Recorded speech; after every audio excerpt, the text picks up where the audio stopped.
একজন গর্ভবতী মা যার ক্ষুধা লাগে একটু পরপর এবং না খেলে মাথা ঘোরে, চোখ অন্ধকার দেখে, মোট কথা অসুস্থ বোধ করে, সেই মায়ের জন্য রমাদান রোজা রাখা কঠিন। সেক্ষেত্রে তিনি কি করতে পারেন? তাহাজ্জুদের নামাজের সময় কতটুকু দয়া করে জানাবেন। মেয়েদের নামাজ যদি ছেলেরা দেখে তাহলে কি নামাজ হয় না?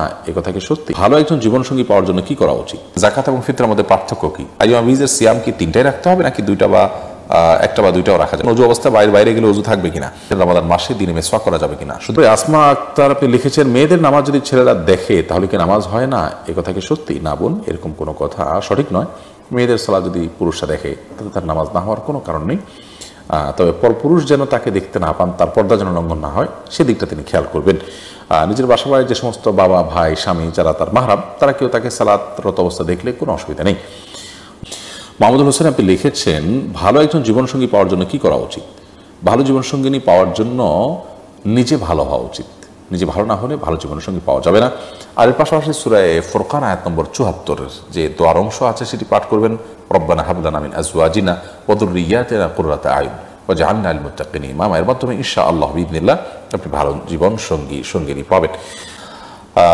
রাইদ আরাশ আপনি লিখেছেন যাকাত এবং ফিতরার মধ্যে পার্থক্য কি? যাকাত হলো সম্পদের যাকাত, আর ফিতরা হলো মূলত সিয়াম পালন করার পর রমাদানে সিয়ামটাকে ছোটখাটো ভুল ত্রুটি থেকে মুক্ত এবং পরিচ্ছন্ন করার জন্য যেটা করা হয়ে থাকে সেটা হলো ফিতরা। ফিতরা হলো শুধুমাত্র সুনির্দিষ্ট কিছু খাদ্য, আর যাকাত হলো আপনার স্বর্ণ গহনা, নগদ টাকা, ব্যবসা মাল, এই জাতীয় সম্পদের জন্য যেটা দিতে হয় 2.5% হিসাবে, সেটা নগদ অর্থে হতে পারে বা ওই কোনো অন্য কোনো সাধারণ দ্রব্য দিয়ে হতে পারে। ফিতরাটা হলো খাদ্য বিতরণ কর্মসূচি মূলত, আর যাকাতটা হলো সাধারণ গরিব মানুষের যে কোনো অভাব মোচনের জন্য সাধারণ সম্পদ দান।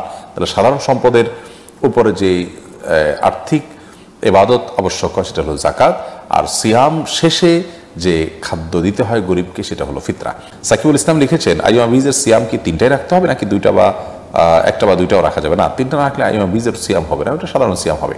আপনি তিনটা রাখবেন কমপক্ষে, তাহলে সেটা আইয়ামে 13 কমপক্ষে নয়, তিনটাই রাখবেন 13, 14, 15 চন্দ্র মাসের, সেটাই আইয়াম বীজের রোজা। দুটো রাখলে সেটা সাধারণ রোজা হলো, আইয়াম বীজ হলো না। সনোয়ার শাফিন আপনি লিখেছেন তাহাজ্জুদের নামাজের সময় কতটুকু দয়া করে জানাবেন।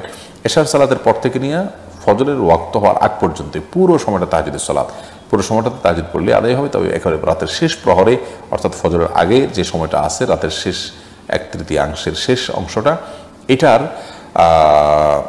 এই সময়টাতে পড়াটা অধিকতর উত্তম। তামান্না ইসলাম আপনি লিখেছেন একজন গর্ভবতী মা যার ক্ষুধা লাগে একটু পরপর এবং না খেলে মাথা ঘোরে, চোখ অন্ধকার দেখে, মোট কথা অসুস্থ বোধ করে, সেই মায়ের জন্য রমাদান রোজা রাখা কঠিন। সেক্ষেত্রে তিনি কি করতে পারেন? তামান্না যদি এতই জটিল হয় অবস্থা যে তিনি রোজা রাখলে অসুস্থ হবেন, ভয়াবহ অসুস্থ হয়ে পড়তে পারেন, কিন্তু গর্ভস্থ সন্তানের ক্ষতিগ্রস্ত হতে পারে, এই বিষয়গুলো ডাক্তারের সাথে আলাপ আলোচনা করে তিনি ঠিক করবেন। একটু ক্ষুধার কারণে কষ্ট হয়, এই কারণে রোজা রাখলেন না, এই সুযোগ কিন্তু নেই। কষ্ট তো হবেই, সিয়াম তো কষ্ট হবে, এই কষ্ট সহ্য করার নামই তো ইবাদত।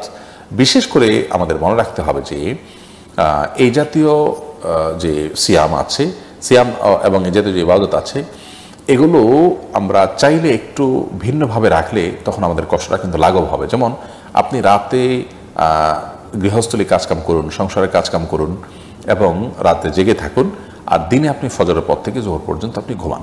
তাহলে কি হবে, আপনার দিনের একটা বড় অংশ পার হয়ে যাবে ঘুমে, এরপর আপনার বাকি সময়টা কাটানো কঠিন হবে না।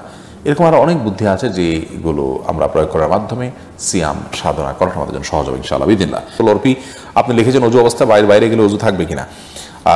অজু ভঙ্গ না হলে, ভঙ্গ হওয়ার কোনো কারণ না পাওয়া গেলে, পেশাব হলো না, মলমূত্র ত্যাগ করলেন না, বায়ু বের হলো না, ঘুমালেন না, তাহলে সেক্ষেত্রে বাইরে গেলে অজু ভঙ্গ হবে না। আনিস আপনি লিখেছেন রমাদান মাসে দিনে মেসওয়াক করা যাবে কিনা? শুধু যাবে তা নয়, বরং রমাদান মাসে দিনে বেশি পরিমাণে মেসওয়াক করাটা সুন্নাহ। নবী করিম সাল্লাল্লাহু আলাইহি ওয়াসাল্লাম মেসওয়াক করতেন, মেসওয়াকের রস কষ এগুলো যদি আপনার থুতুর সাথে ভেতরে যায় কোনো অসুবিধা নেই, এটার কারণে আতঙ্কিত হওয়ার কোনো কারণ নেই।